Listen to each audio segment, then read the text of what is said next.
Sur l'adaptation des automobilistes à la suite de la hausse des prix du carburant. L'actualité internationale, ce sera avec Anna Rocha. Bonjour Anna. Bonjour Suleiman, bonjour à tous. L'Azlaïk voit le jour à Niamey. Un vieux rêve se réalise, dixit Moussa Faki Mahamat, le président de la Commission de l'Union africaine. 54 pays ont signé l'accord de libre-échange aujourd'hui, deuxième et dernier jour du sommet extraordinaire de l'Union africaine au Niger. Bosco Taganda, reconnu coupable de crimes de guerre et de crimes contre l'humanité. L'ex-chef de guerre congolais est jugé par la Cour pénale internationale pour des crimes commis entre 2002 et 2003 en RDC. Et puis sur la question du nucléaire, l'Iran fait fi de l'accord de 2015. Téhéran annonce avoir dépassé la limite de l'enrichissement d'uranium tel que prévu par l'accord international. L'UE appelle l'Iran à cesser ses activités d'enrichissement.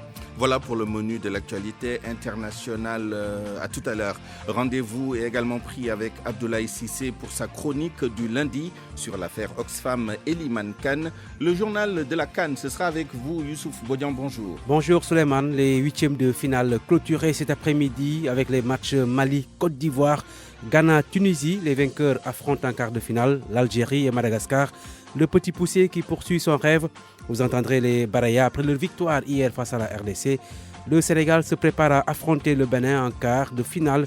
Un match à prendre au sérieux, prévient le président de la Fédération sénégalaise de football. Les échos de l'Égypte, ce sera avec nos envoyés spéciaux. Et puis Aliou Cissé est le 14e entraîneur à amener une sélection sénégalaise dans une CAN.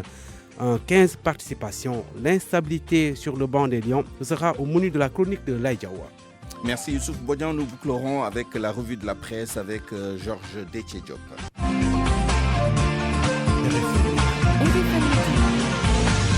Souleymane Niang. Que se passe-t-il à la maison d'arrêt et de correction de Mbour? Selon des sources qui ont parlé à notre correspondant, les pensionnaires auraient entamé une grève de la faim pour protester contre leurs conditions de détention et la durée excessive des détentions préventives. Contacter l'administration pénitentiaire nie tout mouvement d'humeur.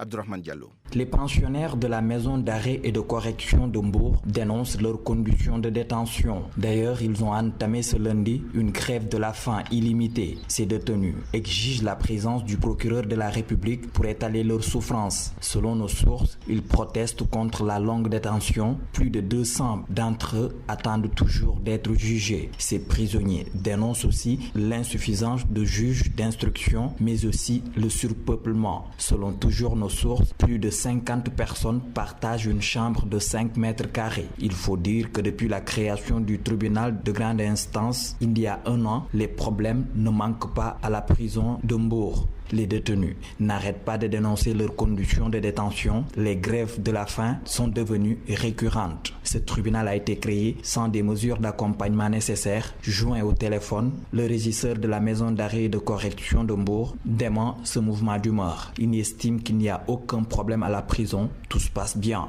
RFM Mbour. Abdourahmane Diallo. Incendie volontaire, coups et blessures volontaires ayant entraîné la mort, infanticide, vol en réunion avec usage d'armes, etc. Tels sont entre autres les chefs d'inculpation retenus contre 29 individus qui vont être jugés à compter de ce lundi devant la chambre criminelle de Kaolack. Après la cérémonie officielle d'ouverture ce matin, le sieur Badara Thiam est à la barre. À l'instant, il est accusé d'avoir tué son beau-père à coups de gourdin. L'audience se poursuit. Nous y reviendrons dans nos prochaines éditions avec notre correspondant à Kaolack. Il est 12h05. RFM, la radio de toute l'actualité. Oxfam International au cœur d'un emballement médiatique avec ce qu'il est convenu d'appeler l'affaire Eliman Kane. Cette ONG britannique présente au Sénégal et dans beaucoup de pays dans le monde lutte contre la pauvreté. L'organisation promeut également la défense des droits des minorités, appelée lutte contre les inégalités. Une mission qui prend en compte la communauté homosexuelle, même si Oxfam ne semble pas l'admettre. Nous faisons donc ce reportage avec Pape Bess Diba à la suite du licenciement de Eliman Kane par cette organisation sur fond de défense des droits des homosexuels. Pape Bess Diba. Autant d'emblée dire que le propos risque de susciter encore moult commentaires. Oxfam affirme être toujours en conformité avec ses missions, celle-là consistant à lutter contre la pauvreté. La mission prend aussi en compte les inégalités qui englobent les droits des minorités avec leur orientation sexuelle. Adama Koulibaly, directeur régional Oxfam Afrique de l'Ouest. La mission de Oxfam globalement, c'est de lutter contre la pauvreté et les inégalités. Et quand on parle d'inégalité, ça veut dire qu'il y a des personnes qui sont exclues et qui sont privées de leurs droits. Et toute personne dans le monde, que ce soit ici au Sénégal ou ailleurs, quand ces personnes sont privées de leurs droits d'une façon ou d'une autre, Oxfam essaie de faire des plaidoyers. Et c'est de ça qu'il s'agit. Si ce n'est pas une déviation, ça y ressemble. Depuis 2016, l'organisation s'est donné la mission de défendre toutes les minorités. Oxfam a une politique pour la diversité des genres et l'identité sexuelle. Cette politique dit quoi? Cette politique dit que tout citoyen, en particulier les minorités sexuelles, ont droit à l'éducation, ont droit à la santé, ont droit à la protection. Cette politique a été approuvée depuis juin 2016. Et cette politique n'est pas en contradiction avec les politiques des Nations Unies, n'est pas en contradiction avec les politiques de n'importe quelle autre grande organisation ici au Sénégal. En 2016-2017, Oxfam, ONG britannique, employait plus de 5000 salariés et 27 000 bénévoles pour agir dans le monde. Elle dit être mue par un seul objectif, l'élaboration de solutions durables à l'injustice de la pauvreté. Au vu de cette affaire Oxfam, une question se pose. Un travailleur peut-il être licencié pour ses convictions morales ou religieuses?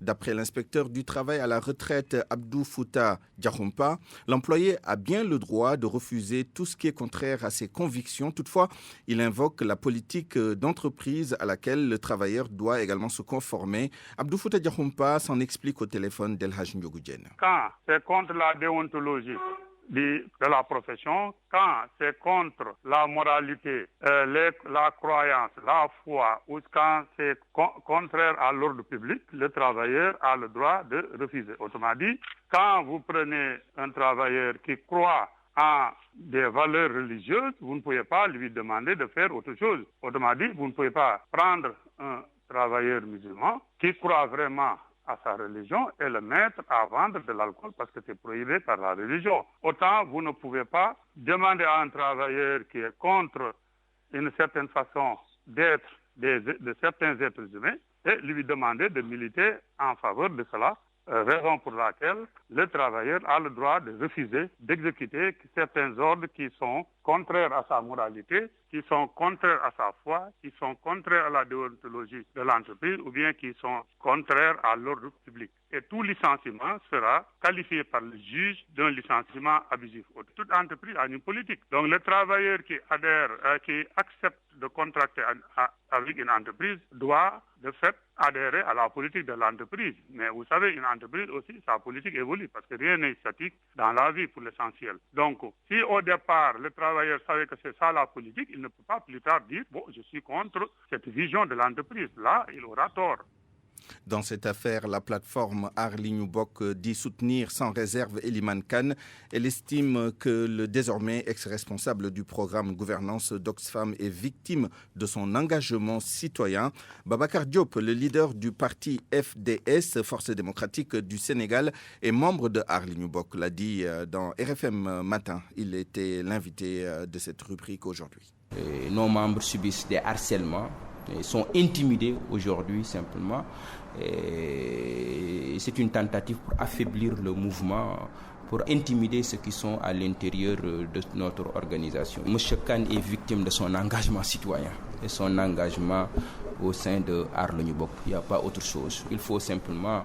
Moi, je pense qu'Oxfam veut utiliser cette stratégie pour se dédouaner parce qu'il y a quelques mois, cette même ONG avec des problèmes avec le gouvernement et dans cette situation, il fait l'affaire du gouvernement, il joue le jeu de l'État aujourd'hui. Nous allons le soutenir, les avocats vont se mobiliser pour le soutenir et parce que ce pays aussi-là a des lois. Oxfam doit respecter les lois de notre pays. Ce n'est pas la première fois fois que Iliman s'engage dans un combat citoyen. Iliman était là au moment de la révision de la Constitution. Iliman était là au moment où le peuple menait les précédents combats. Pourtant, il travaille à Oxfam, depuis 2013 et il a eu un engagement citoyen constant. Je pense que rien n'est nouveau sous le soleil. Je pense que Oxfam, aujourd'hui, fait le jeu du gouvernement. Vous écoutez le grand journal sur Radio Futur Média et il est 12h11. RFM 94.0, la radio en puissance.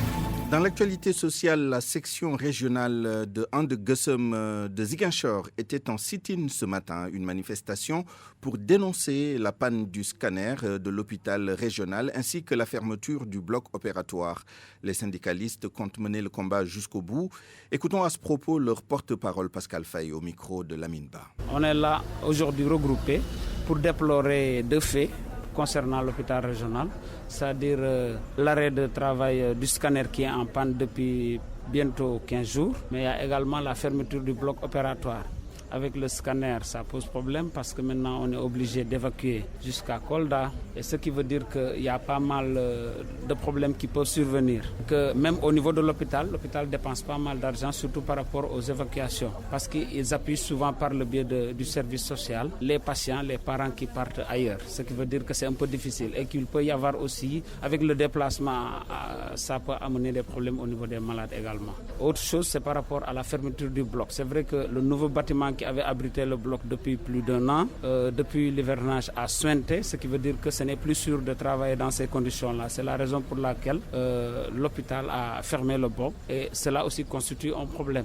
D'autant plus que l'affluence qu'il y a par rapport aux malades qui doivent être opérés, l'hôpital de la paix seul ne peut pas suffire. Aujourd'hui, on devait être là pour fustiger tout cela. Et je voudrais dire qu'il y a un autre fait qui concerne les camarades de Djouloulou à travers une affectation que l'on considère, nous, comme arbitraire. D'autant plus que ça fait un bon moment on a acquis ce qu'on appelle la gestion démocratique du personnel, comme des contrats qui sont liés au poste. On ne devrait pas pouvoir affecter ces gens-là sans pour autant qu'il y ait concertation ni le consentement de ces gens-là. Parlons maintenant du projet du train express régional qui n'épargne pas les riverains des HLM Angle-Mousse. Ces derniers s'opposent au projet de réaménagement de 2 terrains de football qu'ils détiennent seuls d'ailleurs, à hauteur de la Corniche. Ces populations disent non et craignent pour leur sécurité au moment où les autorités en charge du projet font, pour ainsi dire, la sourde oreille. Notre reporter Koumba Sandiane Faye est allé sur place. Voici son reportage.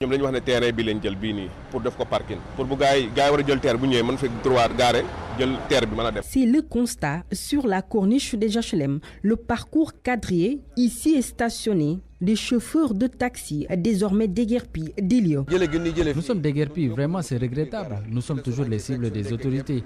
Elles doivent savoir que nous sommes des Sénégalais.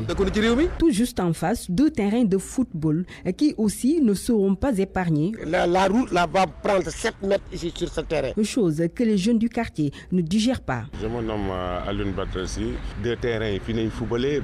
Ici c'est notre espace d'entraînement. Chaque soir où les jeunes du quartier se retrouvent ici en masse pour vivre leur passion. Nous ne laisserons pas faire. Là, il y a problème. Un auto-riverain, Sambadjan, trouvé devant sa demeure, évoque l'aspect sécuritaire. Lui et ses voisins seront exposés à tout danger avec ce projet de parking pour les passagers du train. Quand on nous dit qu'ils feront ici un abri, un terminus de bus, une billetterie, une salle d'attente, tout le terrain est déjà envahi. On ne peut pas et on n'en veut pas et on n'a pas été averti. Surtout, et vous savez, une gare routière, ce que cela amène, les marchands ambulants, les vendeurs à la sauvette, les délinquants, l'insécurité. Vous avez vu ce qui se passe à Petersen? L'État ne peut plus contrôler ce qui se passe à Petersen. Les travaux sur le point d'être exécutés. Une partie de l'espace déjà aménagé. Mais les habitants des HLM ne décolèrent pas face à un tel projet dans lequel ils disent ne pas être impliqués. Depuis quelques semaines, le marché de la Gueule-Tapée est en démolition. Seule une partie est pour le moment concernée. Plusieurs commerçants sont recasés sur le canal dans des abris, donc canal qui menace ruine. Selon des études, les nouveaux occupants, ou du moins la plupart, n'affichent pas de crainte pour un possible affaissement du canal, comme ils le laissent prétendre au tout début, au tout début du projet. Nafissa Toussila. Marché de la Gueule-Tapée, une ambiance bien animée, bruit des travaux de démolition et les marchandages, tout se mélanger. Mais sur le canal, c'est un calme assez plat. Les commerçants recasés sur ce site affichent de l'assurance malgré les craintes émises tout au début. Le canal menace ruine. Yambé Fall dit s'en remettre à Dieu. En tout cas, moi, c'est Dieu qui assure ma protection. Au début, on avait peur, mais maintenant, ça va. Des experts et ingénieurs sont venus nous rassurer qu'il n'y aura aucun danger. Même option pour ce couturier, Ismaël Gueye. Mais c'est sûr, la dalle est bien faite et ça paraît très dur. Que Dieu nous protège, c'est le plus important. Pour Ndelo, vendeuse de poissons, ce n'est pas du tout sûr. Elle n'envisage en aucun cas y aménager. Ce n'est vraiment pas sûr. Ce canal devait être démoli depuis des années et aujourd'hui on aménage dessus. Moi, ça ne me rassure pas du tout. On n'entend pas vendre sur le canal, même si on n'a pas le choix. Près de 250 cantines aménagées sur cette partie du canal. Un espace assez étroit et où les conditions sont peu appréciées, surtout avec l'hivernage qui s'annonce. Il fait chaud. Les cantines sont en fer. C'est normal. L'odeur de la peinture et la poussière, c'est compliqué. Les travaux, cependant, avancent avec timidité. Les délégués du marché rassurent sur l'état de ce canal qui date de l'époque coloniale. Toutes les mesures nécessaires sont prises, selon eux. 12h17, il y a 10 jours exactement, l'État a procédé à la hausse du prix des hydrocarbures. Les automobilistes particuliers à Dakar se voient obligés de changer de comportement. Si certains arrivent à gérer, d'autres peinent à joindre les deux bouts et se passent de la climatisation, par exemple, pour réduire leur consommation journalière de carburant. Reportage Pape Balaguey. La hausse du prix des hydrocarbures ne laisse pas indifférents les automobilistes. Après une semaine, les habitudes changent, souligne M. Lam. Il est à bord de son véhicule 4x4. Je m'y attendais, je savais que le gouvernement avait un peu subventionné ça. Donc à un certain moment, il fallait que le gouvernement aussi rentre dans ses fonds. Donc voilà. Mais après, on adapte toujours nos habitudes de consommation en fonction de nos besoins. Dans la capitale, le sentiment le mieux partagé reste que c'est difficile pour l'heure. Face aux embouteillages, le surplus de consommation entre autres, Talasila estime que la trouvaille, c'est d'éviter certains déplacements inutiles pour économiser. C'est toujours compliqué, c'est toujours difficile. Déjà, le parcours qu'on faisait avec 5 000 francs, maintenant on se retrouve avec 9 litres. Donc c'est beaucoup plus compliqué. Bon, ça fonctionne, mais on est obligé de, par exemple, alterner les deux. Donc, par exemple, s'il fait chaud, on met la clim, le soir on prend l'air. Finalement, les habitudes changent, et donc on est obligé de vivre avec, puisque avec l'âge des prix, ça devient beaucoup plus compliqué.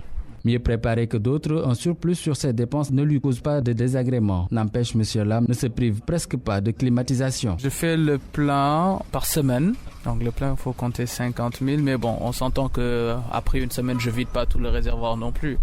Donc c'est ça, mais en moins il faut compter 30 000 par semaine au moins. La hausse du carburant de 80 francs CFA sur l'essence et de 60 francs CFA sur le gasoil noté. Ils attendent tous les premiers barils du pétrole pour espérer revoir le prix des hydrocarbures à la baisse. Signature ce matin du contrat entre l'Office des forages ruraux et la Sénégalaise des eaux rurales. Un contrat pour la délégation de services publics de la zone nord au profit de la SDER SA, méconnue jusque-là du public. La Sénégalaise des eaux qui va donc assurer l'exploitation de l'eau dans la zone nord. Les explications de Georges Déthié-Diop. Elle n'a pas encore bouclé ses 12 mois. La Sénégalaise des eaux rurales a vu le jour récemment. Elle a été créée le 20 août 2018. Sa forme juridique, société anonyme avec un capital de 10 millions de francs CFA. L'objet social de la SDER SA est l'activité de production et de distribution publique d'eau potable sur le territoire national, l'exploitation des réseaux de distribution et de ses équipements annexes. Des activités dont la date effective ou prévue pour le commencement était retenue pour le 6 août dernier. Aujourd'hui, moins d'un an, la Sénégalaise des eaux rurales signe un contrat avec l'Office des forages ruraux pour la délégation de services publics de la zone nord. La SDER SA va exploiter les deux délégations de services publics de Louga et Saint-Louis-Matam qui représentent la partie la plus importante des délégations de services publics de l'OFOR avec 544 ouvrages répartis sur 93 communes et plus de 2000 villages polarisés. Tout cela dans l'escarcelle celle de la Sénégalaise des eaux après l'attribution du marché de l'eau à Suez. La Sénégalaise des eaux rurales étant une filiale de la SDE qui, sans doute, se préparait depuis 2018 à un échec dans le contentieux relatif au contrat d'affermage de l'eau. Ainsi, la SDE n'a plus la gestion de l'eau en milieu urbain et périurbain, mais bouche les trous par des délégations de services publics à travers sa filiale SDER SA, dont le siège social est sur la route du front de terre à Anne. Une générosité de l'État qui expliquerait peut-être le silence noté ces derniers jours sur le recours qui a été annoncé à la Cour suprême et le combat juridique. Cela après la signature d'un avenant de 6 mois au contrat d'affermage pour la gestion de l'eau potable en milieu urbain et périurbain. RFM. L'actualité internationale. Rebonjour Anna Rocha. Rebonjour Souleymane. Nous commençons avec le sommet extraordinaire de l'Union africaine à Niamey qui s'achève ce lundi. Oui, fin des travaux aujourd'hui pour les chefs d'État présents au Niger avec comme question de fond ce lundi à traiter le dossier libyen. Hier dimanche, on a assisté au lancement considéré historique de la zone de libre-échange continentale, la ZLEC. 54 des 55 pays africains vont constituer ce nouveau marché. Quels sont les enjeux de cette entité? Réponse avec Pape Ngagne Diouf, rédacteur en chef de Médien TV à Dakar. Il est joint à Niamey par Fama John. Ce qu'il faut retenir principalement des travaux du sommet de Niamey, c'est que les chefs d'État et de gouvernement de l'Union africaine ont procédé au lancement symbolique de la phase opérationnelle de la ZLECA, la zone de libre-échange continentale. Il faut le rappeler, la ZLECA est un des projets de l'agenda 2063 de l'Union africaine qui vise à terme à créer un marché commun de 1,2 milliard de consommateurs pour donc 3 milliards de dollars. Donc voyez ici l'enjeu économique, mais à côté de cela, il y a l'enjeu sécuritaire qui prévaut donc dans beaucoup de pays africains, comme l'a rappelé d'ailleurs le président de la Commission de l'Union africaine, Moussa Faki Mahamat, qui dit que ce serait illusoire donc de parler de commerce et de développement sans paix et sécurité. Donc il y a des enjeux sécuritaires, ces défis sécuritaires qu'il faudra relever donc avant de pouvoir asseoir une ZLECA efficace et efficiente. Anna Rocha, un mot sur la justice internationale avec la Cour pénale internationale qui a reconnu Bosco Ntaganda coupable de crimes de guerre et de crimes contre l'humanité. La Chambre considère l'ex-chef de guerre congolais coupable de meurtre, de viol, d'esclavage sexuel, de persécution, de pillage et d'avoir dirigé intentionnellement des attaques contre des civils. C'est ce qu'a déclaré le juge Robert Frem lors d'une audience.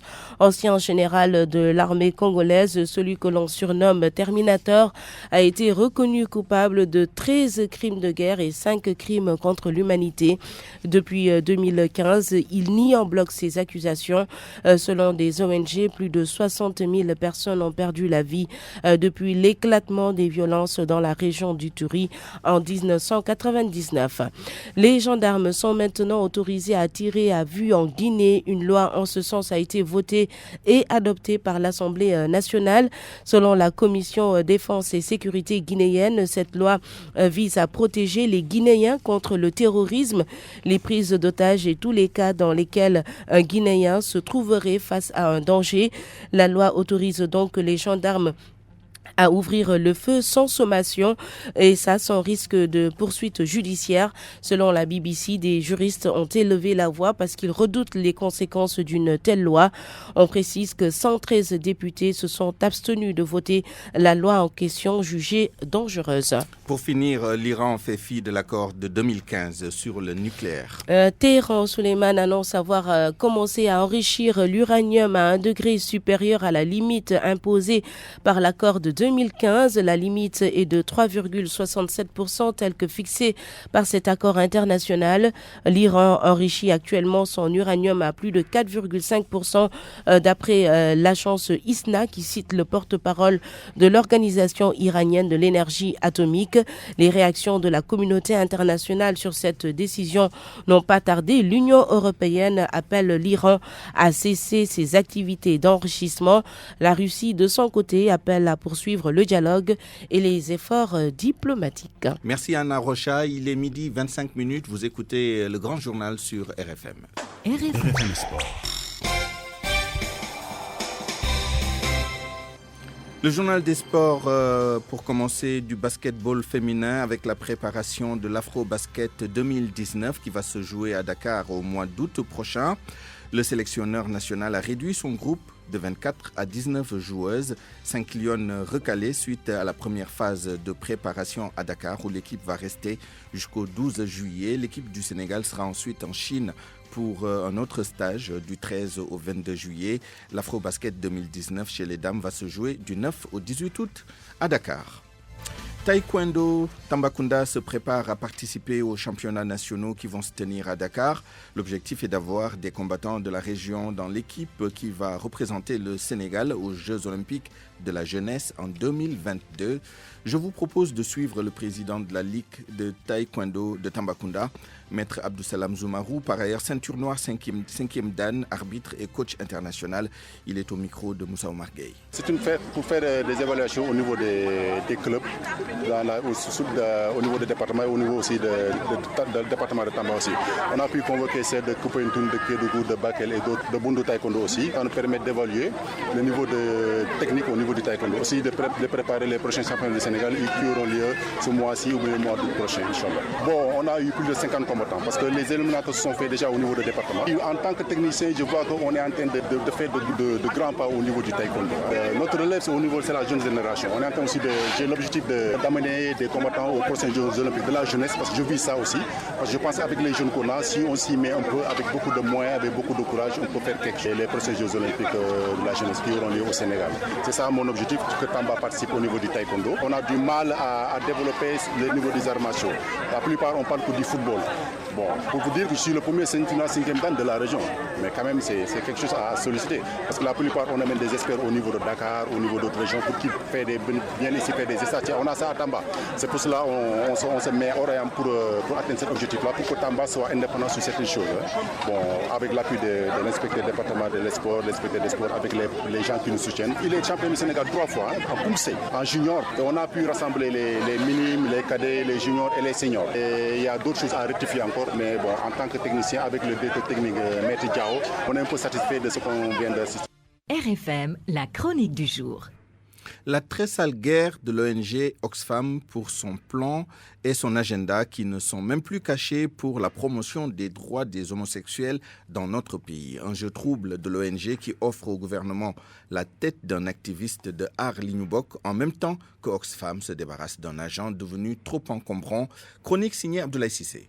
Disons-le tout net, si la si mal nommée lettre d'amour qu'Oxfam a adressée à l'ensemble de ses salariés au sortir d'un séminaire international tenu à Johannesburg, si cette lettre d'amour reste sans interpellation du pouvoir public, c'est que nous n'avons plus aucune conviction dans ce pays, que nous nous sommes couchés et nous avons vendu notre pays, abandonné nos valeurs, passez-moi le titre du film Cauchemar, pour une poignée de livres sterling. Nous en avons encore des frissons de parcourir ce tissu de saleté au relent de lavage de cerveau faible que l'ONG britannique a osé faire circuler en interne. Pardon pour vos oreilles, ce matin, je cite Oxfam. Notre maillon faible est celui des bureaux qui ne reconnaissent pas toujours que nous sommes tous liés par une politique qui nous oblige à reconnaître et à respecter les diversités sexuelles et les identités de genre. Nos maillons les plus faibles se trouvent dans des pays où nous ne sommes pas aux côtés des communautés homo, LGBT pour lesbiennes, gays, bi et transgenres qui ont besoin de solidarité et de soutien. Fin de citation. Y a-t-il quelqu'un pour rappeler à Oxfam qu'il se trompe de pays? Ici, il ne saurait être question de solidarité et de soutien à une communauté qui, de toute façon, n'est ni tolérée ni autorisée par la loi. On était tous fiers de la séquence télé du président Macky Sall sur LCI en France de rabattre le caquet à cet impertinent intervieweur en lui renvoyant la question de savoir au nom de quoi la dépénalisation de l'homosexualité dans les pays occidentaux doit être une loi universelle, au nom de quoi. Autre moment devenu culte, il n'y avait pas un seul Sénégalais qui n'ait pas applaudi le président Macky Sall soutenant le regard du tout-puissant Barack Obama pour lui dire les yeux dans les yeux que le Sénégal n'est pas disposé à dépénaliser l'homosexualité. Sans blague, de qui se moque Oxfam quand elle conclut sa lettre par un, je cite, Nous vous encourageons toutes et tous à vous approprier et à faire vivre notre politique Oxfam sur la diversité sexuelle et les identités de genre. » Fin de citation. C'est vous que Oxfam défie, Monsieur le Président, et votre peuple uni restera derrière vous dans ce combat pour les valeurs. J'ai le souvenir d'ailleurs que le Vatican a déjà refusé d'accréditer un ambassadeur nommé par la France au Saint-Siège, un ambassadeur ouvertement gay. Le Sénégal aurait dû commencer par là il y a quelques mois quand l'ONG britannique affectée à Dakar pour diriger le bureau pays, la très gay-friendly Mrs. Glass, qui n'est pas notre amie pour le coup, mais dont la mission est certainement de nous convertir à sa doctrine. Le responsable programme Bonne Gouvernance d'Oxfam n'a pas le pouvoir du président de la République, mais M. Eliman Kane a eu la dignité de défendre les valeurs de notre pays en osant demander à sa direction Oxfam de retirer cette lettre dans laquelle lui ne se reconnaît pas. Voilà qui lui veut d'être sous le coup d'une procédure de licenciement. Oxfam, dans un communiqué tout fiel, tout miel, dit que cela n'a rien à voir. Mais alors, même à lui concéder ses arguments caractérisant la demande de licenciement de M. Kane pour faute lourde pour avoir enfreint les règlements 1 et 3 de l'ONG, on se dit que Oxfam se réveille quand même bien tardivement. Pour faire simple, il est reproché à M. Kane d'avoir transgressé son droit de réserve qui sied à tout salarié d'un organisme international et de s'être mêlé trop activement à l'affaire Petro-Tim. C'est vrai, c'est l'association Legs Africa que M. Kane dirige par ailleurs qui a lancé la fameuse pétition pour une saisine de la justice. Sauf que l'ONG s'est toujours bien accommodée du militantisme de Eliman Kane qui a été de tous les combats citoyens au moins depuis 2014 qu'il émerge chez Oxfam. Les archives témoignent d'un Eliman Kane au front pour le non au référendum en 2016. Le même Eliman Kane a écumé les plateaux radio et télé, le plus souvent présenté comme responsable programme Bonne Gouvernance de Oxfam pour dénoncer le 2 poids 2 mesures dans l'affaire Khalifa Sall, pour exiger la publication du rapport de l'OFNAC, pour demander la saisine de la justice dans le dossier Prodac et tant d'autres dossiers. Tout cela n'avait jamais dérangé Oxfam. C'est une chance que M. Kane soit salarié protégé par un mandat de délégué du personnel, ce qui oblige sa direction à demander l'autorisation de licenciement. Je rêve que l'inspection du travail remette Oxfam à sa place en refusant le licenciement pour motif illégitime. L'usage et la pratique dans Oxfam fondent M. Kane à être dans son bon droit. D'honnêtes Sénégalais travaillent chez Oxfam au service exclusif des Sénégalais. Ils ne sont pas en cause et ce combat n'est pas le leur. Ce combat n'est pas celui de M. Kane, il n'est pas le mien non plus. C'est le combat de notre communauté de valeurs. Le gouvernement ne peut même pas accepter la tête de Eliman Kane comme trophée dans sa croisade contre le mouvement Aar-Li-ñu Bokk dont M. Kane est membre actif. Ce serait un cadeau empoisonné de Oxfam et l'accepter serait se rendre complice de lui dérouler son agenda qui n'est même plus caché pour la promotion de l'homosexualité au Sénégal. Subhanallah, Dieu nous en préserve. RFM, la presse du jour. Vous voulez vous sentir bien? Passez vos nuits dans un confort idéal? Travaillez en toute quiétude? Le New Max est ce qu'il vous faut. Découvrez la dernière génération de climatiseurs New Max de Samsung. Avec son design élégant et sa technologie avancée, économisez de l'énergie et profitez d'un confort personnalisé et adapté à votre température corporelle. Le nouveau climatiseur New Max de Samsung améliore la qualité de l'air de votre pièce en éliminant toutes les impuretés et vous offrira une sensation de bien-être toute la nuit. Pour cet été, procurez-vous vite le nouveau climatiseur New Max chez nos revendeurs agréés. Tous nos modèles sont garantis 12 mois. Samsung et son nouveau climatiseur New Max vous offrent votre revue de presse. Accueillons Georges Détié-Diop qui a lu et passé en revue la presse de ce lundi. L'homosexualité, elle fait encore débat. Cela fait suite à une lettre que Oxfam International a envoyée à ses employés. Une lettre pour un soutien actif à la communauté lesbienne, gay, bisexuelle, transgenre et assimilée. Si l'on se fie à l'Observateur, selon mon confrère, les termes de la lettre sont clairs. Il ne souffre d'aucune équivoque et porte le caractère d'un dessein que la boîte projette d'accomplir dans le monde, surtout dans les pays du Sud. Participer à l'émancipation sociale et professionnelle de la communauté LGBT. Eliman Kane, responsable à Oxfam, évoque dans le journal l'histoire de la lettre d'amour. D'ailleurs, son cas fait parler. Eliman Kane fait l'objet d'une procédure de licenciement enclenchée par Oxfam. Il explique à l'Obs pourquoi Oxfam veut le licencier et confie que la communauté homosexuelle d'Oxfam veut leur imposer son leadership. Mais Adama Koulibaly, directeur régional Oxfam Afrique de l'Ouest, indique que Eliman Kane essaie de faire de l'amalgame. Dans l'Observateur, l'Observateur toujours, Mam Maktargué de l'ONG Diamra parle de cette affaire et déclare que Oxfam a un agenda caché. Il n'y a pas que ce sujet dans les journaux. L'affaire Petrotim occupe aussi les manchettes avec la sortie de Aliou Sall qui rencontrait hier des militants de Guédiawaye. L'ex-directeur de la Caisse des dépôts et consignations a dénoncé un vaste complot ourdi contre sa personne.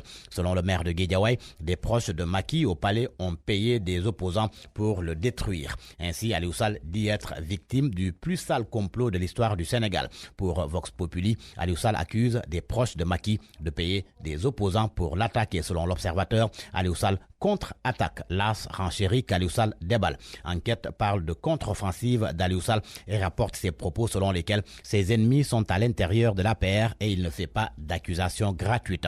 La persistance du scandale sur le pétrole et le gaz, Sud Quotidien souligne que Aliou Sall incrimine la présidence. À son avis, c'est à cause de la communication du pouvoir basée sur le déni, le mensonge ou encore les artifices que le scandale dure. Pendant ce temps, Source A fait état de contradictions en série au sommet de l'État sur la gestion du pétrole et du gaz. Et pour cause, rappelle le journal, en juin 2018, à l'occasion de la 3e Assemblée générale des autorités anticorruption d'Afrique, Macky Sall disait que le moment est venu de renégocier les contrats portant sur les ressources naturelles en Afrique.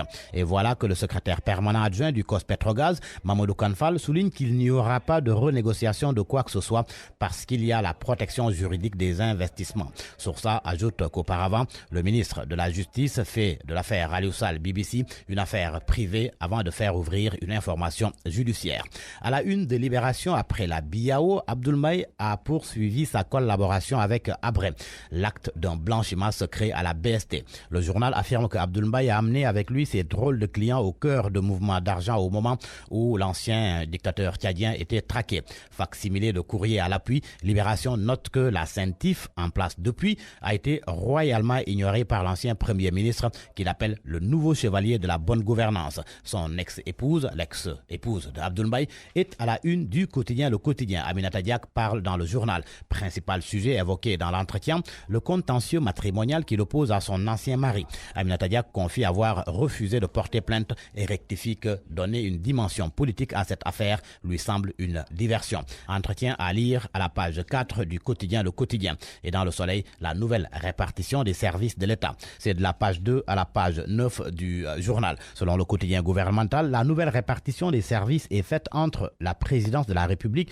le secrétariat général du gouvernement et les ministères et est caractérisée par le resserrement promis par le président, la simplicité organique et la souplesse. Le Soleil ajoute que l'essentiel des entités de la défunte primature est allé au secrétariat général du gouvernement et toute la réalité du pouvoir est entre les seules mains du président de la République.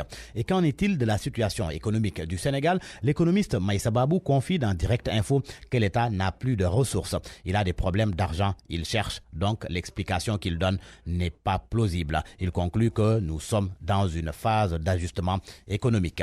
Sport pour terminer, à la une du journal Les Échos, les Lions déjà dans leur quart contre le Bénin.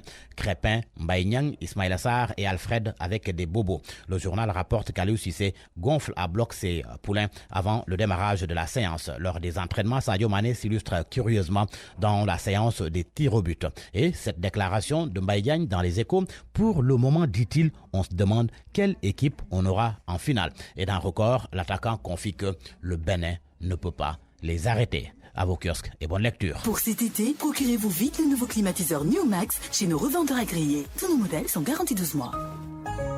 Samsung et son nouveau climatiseur New Max vous ont offert votre revue de presse. À 12h39, c'est la fin de ce journal que je vous remercie d'avoir écouté. Avant de nous quitter, un dernier rappel des titres. Grève de la faim à la maison d'arrêt et de correction de Mbour. Les détenus dénoncent leurs conditions de détention. L'administration pénitentiaire nie tout mouvement d'humeur. Affaire Oxfam, Eliman Khan, le désormais ex-responsable du programme de gouvernance et son ex-employeur sont à couteau tiré sur fond de soutien aux homosexuels. Et puis du nouveau dans la gestion de l'eau au Sénégal, exit la SDE, bienvenue à la Sénégalaise des eaux rurales SA qui va s'occuper de la distribution de l'eau dans le nord du pays. Le contrat a été signé ce matin. Merci à Abdoulaye Diop pour la mise en onde, à El Hadj Ndiogou Diène pour la coordination et à toute son équipe. Dans un instant, le journal de la CAN avec Youssouf Bodian. À 13h, le journal en Wolof avec El Hadj Hassan Gueye. Excellente suite des programmes, excellent après-midi et bon appétit.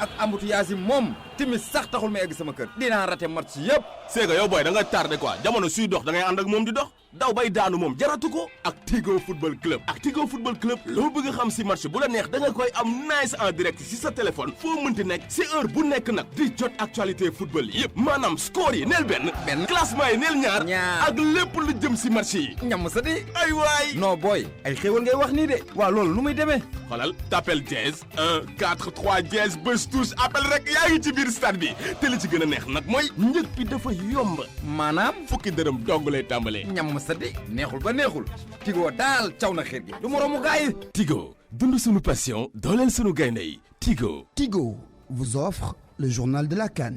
yaay léebal ma amoon na fi benn infirmière bu baax dafa daan dox si lu gën si wérgu yaramu nit yi ak bu njabootam meewu l'écran rek la tàmm woon meewu nag piir bu am juróom-ñetti ferñeent waay yaay kooku yow la waaw sama doom te sax waxtu njogonal jot na xaaral ma defaral kaasu l'écran bu mag l'écran meewu nag piir bu am juróom-ñetti ferñeent mooy li gën si suñu wérgu yaramu njaboot te seen wérgu yaram amul njëg l'écran firndeel mbëggeel bi gën a wóor. L'écran vous offre le journal de la CAN. Abdoulaye Diop à la technique, au micro Youssouf Bodian, c'est parti pour un nouveau match. Les huitièmes de finale de la CAN clôturés cet après-midi à 16h, Mali, Côte d'Ivoire, Ghana, Tunisie à 19h, des affiches que nous présente Ouri Diallo. On peut s'attendre à voir de la bagarre au New Suez Stadium. Les Aigles maliens ont à cœur de prendre leur revanche sur la Côte d'Ivoire qui, depuis la CAN 2008, bat souvent le Mali et en témoignent les 2 revers infligés aux Aigles 3-0 en 2008 au Ghana et 1-0 en 2012 en Guinée équatoriale. Le Mali, premier du groupe E avec 7 points, 2 victoires et un match nul, a dans son effectif des jeunes comme Massadio Haidara en défense, Adama Traoré au milieu, Moussa Marega en attaque. Eh bien, cette équipe peut bien rêver d'un exploit. En face, il y aura les éléphants ivoiriens. C'est vrai qu'ils se sont qualifiés lors de la dernière journée des matchs de poule avec 2 victoires et une défaite contre le Maroc.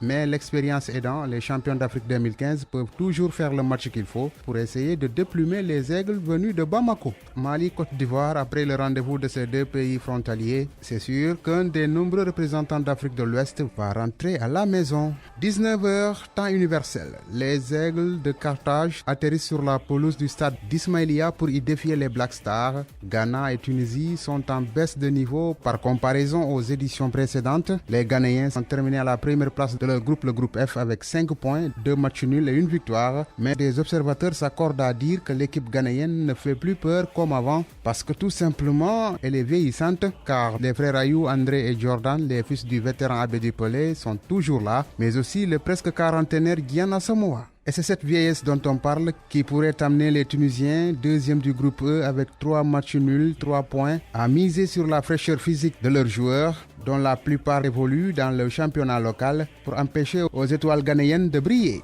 Et voilà Youssouf Bodian. Merci. Ouri Diallo, dont la sélection, le série national, a été éliminée hier. Direction à présent le Caire pour retrouver un de nos envoyés spéciaux, Chertiyan Diagne, qui nous donne les dernières nouvelles de l'Égypte. C'est dans Écho de Cannes. Poussif dans le groupe F de la CAN 2019, le Ghana aborde les 8e de finale avec une nouvelle mentalité contre un adversaire qui les réussit plutôt bien. Il s'agit de la Tunisie. Les Black Stars voudront bien lancer finalement leur compétition. C'est ce qu'a fait savoir le milieu de terrain de l'Atlético Madrid, Thomas Partey, qui reste confiant pour la suite des événements. Notez que la rencontre est prévue pour aujourd'hui. Éliminé en 8e de finale de la CAN dimanche par Madagascar après tir au but, la RD Congo ne parvient pas à digérer, mettant en avant l'arbitrage du Marocain Redouane Jafari qui ne les a pas aidés en oubliant notamment un pénalty flagrant sur Yannick Bolasie en fin de partie. Les Léopards ont poussé un gros coup de gueule après la rencontre. Vous le savez, les lendemains d'élimination sont toujours difficiles pour les équipes battues en 8e de finale par le Nigeria, 3-2. Les joueurs de l'équipe nationale du Cameroun ont quitté l'Égypte hier soir en ordre dispersé. Si quelques-uns se sont envolés vers l'Europe très tôt dans la matinée, le groupe de l'effectif a mis les voiles tard dans la soirée à destination de la capitale Yaoundé. Sans certains de ces joueurs, parmi les entraîneurs qui sont restés et qui ne devraient pas se rendre au pays des Lions indomptables, figurent Clarence Seedorf et Patrick Kluivert. Selon certaines indiscrétions, les deux entraîneurs néerlandais auraient pris leur billet pour une destination européenne. Des sources avisées murmurent que les ex-internationaux hollandais pourraient même ne jamais remettre les pieds au Cameroun. Seedorf et son adjoint seraient en contact avec un club d'Europe et pourraient mettre fin à leur contrat avec le Cameroun. Donc une affaire à suivre. Cheikh Tidiane Diagne, Le Caire, pour la Radio Futur Média. Nous restons au Caire où l'équipe nationale du Sénégal poursuit sa préparation en direction du match contre le Bénin mercredi à 16h. Nouvelle séance des Lions à partir de 15h45 GMT au terrain annexe du stade du 30 juin. Le Bénin, un adversaire à prendre au sérieux, estime le président de la Fédération sénégalaise de football, Maître Augustin Senghor au micro de Soda Thiam. Aujourd'hui, celui qui considère ces équipes-là comme des équipes surprises se fourvoie. C'est des équipes qui valent les autres. Là, l'écart est assez ténu maintenant entre ce qu'on appelle le top du football africain et les autres. Et le Bénin a montré sa solidité d'abord dans les éliminatoires et maintenant en Coupe d'Afrique. Ils ne gagnent pas beaucoup, mais ils ne perdent pas, ils ne prennent pas de but. C'est une équipe très solide. Mais le Sénégal a fini de comprendre que pour gagner, il faut respecter tous les adversaires. Et le match contre l'Angola montre que nous savons aussi jouer contre ces adversaires-là. Et heureusement pour nous, nous avons des joueurs aujourd'hui qui ont pris la pleine mesure de la compétition, qui savent que pour rayonner en Afrique, il faut être sûr de sa force, mais il faut surtout respecter tous les adversaires. Faute de quoi, la même mésaventure qui est arrivée à certaines équipes pourrait arriver aussi au Sénégal. Mais je peux vous assurer que dans leur tête, les joueurs vont respecter cet adversaire qui est un adversaire très coriace, avec un bloc très fort. Et il s'agira justement de montrer que ces équipes-là, on peut les jouer et les battre. Battre le Bénin, c'est donc l'objectif du Sénégal. L'Algérie fait figure d'épouvantail dans cette CAN. Les Fennecs marchent sur leurs adversaires. 4 victoires en autant de matchs, 9 buts marqués, 0 encaissés. Un bon contenu dans le jeu, des performances logiques, estime le sélectionneur de l'Algérie. Il s'appelle Djamel Belmadi. Hier, à l'issue de cette victoire sur la Guinée. Ce serait manquer de respect aussi le national. C'est une équipe quand même qui a de bons joueurs, qui est difficile aussi à manœuvrer, qu'on respecte beaucoup. Mais voilà, aujourd'hui, je pense que l'équipe la plus forte l'a emporté. C'est beaucoup de circonstances, beaucoup de choses, c'est un travail de longue haleine. Ça fait pas si longtemps que ça que je suis avec la sélection, puisque ça fait un peu moins d'1 an. Mais voilà, il y a eu beaucoup de changements qui ont été effectués à tous les niveaux, que ce soit déjà au niveau des joueurs, ce qui est le plus important, et l'état d'esprit, la mentalité, la préparation, voilà, tendre vers le plus de professionnalisme possible. Donc voilà, aujourd'hui, on récolte un petit peu les fruits qu'on a semés. Djamel Belmadi, l'entraîneur, le sélectionneur de l'Algérie qui va affronter en quart de finale le vainqueur de Mali-Côte d'Ivoire. L'aventure se poursuit pour Madagascar qui a sorti en 8e de finale la RDC. Les Barayas, pour leur première participation, vont jouer un quart de finale de la CAN. Ils veulent encore aller plus loin et poursuivre le rêve. Je vous propose de suivre le capitaine Faneva et son sélectionneur Nicolas Dupuis. Mes joueurs me rendent fier. On a souffert contre le Congo, que je dois féliciter parce que c'est le match où on a le plus souffert physiquement déjà. Et puis on prend ce but qui peut nous tuer moralement à la 90 ou 91e sur corner, sur une faute de marquage de notre part. Donc ça aurait pu nous tuer. On revient de loin et on a su, en changeant d'organisation, tenir pendant les prolongations, même avec la fatigue. Voilà, donc très fier de mes joueurs, très fier de tout ce qu'ils donnent. Ils peuvent être fiers d'eux parce qu'ils sont vraiment grands. Un rêve éveillé, mais un rêve quand même, et on est tellement fiers de nous. On a oublié les matchs qu'on a fait. L'essentiel, on est là, donc écoute, on est très très contents. Et en plus, il y a le président, il a ramené 500 malgaches, ça nous représente le 25 millions qui est resté au pays, donc on est très contents pour eux. Franchement, on a tout donné, il nous manquait 30 minutes en temps réglementaire. Après, on essaie de rester costaud, mais après, on a des réussites sur les tirs au but, donc on prend. Peu importe, nous on donne tout, après le résultat, on verra. L'essentiel maintenant, je pense qu'il faut prendre du plaisir. Pour nous, c'est que du bonus. Donc écoute, on va tout donner comme d'habitude. Après, peu importe les résultats. L'essentiel, c'est qu'on va donner au peuple malgache une petite sourire. Allez, barrière. Non, comme ça, barrière. Allez. La joie des Malgaches donc qui sont qualifiés en quart de finale de cette CAN 2019. Aliou Cissé, 14e sélectionneur du Sénégal en 15 participations à la CAN. L'instabilité du banc sénégalais, Laïdjaou nous en parle. 65, c'était notre première participation en Tunisie. L'équipe est dirigée par un duo. Libas Diop, Abiba, c'était des anciens footballeurs. Libas au foyer France-Sénégal, ancêtre du Jaraaf, Abiba à l'US Gorée. 1968, c'était le duo Mawad Ouad du Jojo, Lamine Diack est directeur technique national. Sachez d'ailleurs qu'il avait été présenté Lamine Diack en 68 pour être entraîneur. Il avait décliné l'offre et avait rétorqué, si vous voulez, je peux accepter le poste de directeur technique national, mais pas celui d'entraîneur.